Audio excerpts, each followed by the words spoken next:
सर्वसामान्यांना महागाईची झळ, घरगुती सिलेंडरच्या दरात 29 रुपयांची वाढ। मुंबईमध्ये घरगुती सिलेंडरचे दर 941.50 पैशांवर 3 महिन्यांमध्ये दुसऱ्यांदा झाली दरवाढ। मुंबईच्या NSCI Worli डोममध्ये live music concert दरम्यान मद्यप्राशन केलेल्या तरुणाचा झाला मृत्यू। कारण अद्यापही अस्पष्ट। मृत्यूमागे ड्रग्ज सेवनाशी काही संबंध आहे का? पोलिसांकडून या संदर्भात तपास सुरू।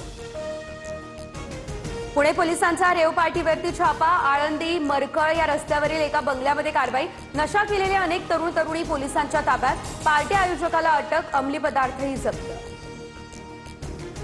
सीजेपीचे संस्थापक अभिजित दिपके छत्रपती संभाजीनगरच्या घरी दाखल। दिल्लीच्या जंतर मंतरवरील आंदोलनानंतर दिपके स्वगृही परतले।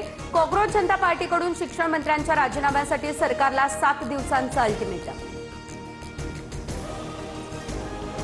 कॉक्रोच जनता पार्टीचं आंदोलन देशहितासाठी नव्हतं। कॉक्रोच जनता पार्टीच्या दिल्लीच्या जंतर मंतरवरील आंदोलनावर अमृता फडणवीसांची टीका।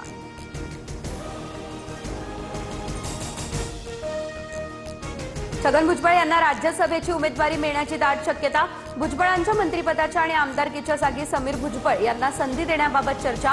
आपल्या वाट्याचे मंत्रिपद कुटुंबातील व्यक्तीला देण्याची भुजबळांची भूमिका।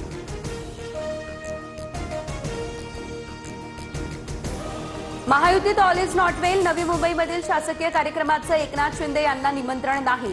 महायुतीत शिंदेंना दूर ठेवण्याचा प्रयत्न होत असल्याची चर्चा, अशी सूत्रांची माहिती। नाशिक शहरात अनेक पंपांवरती सीएनजी उपलब्ध नाही। मुंबई आग्रा महामार्गावरील पंपावर सीएनजी असल्यानं मोठी रांग लागली। 1.5 ते 2 किलोमीटरपर्यंत वाहनं वेटिंगवर।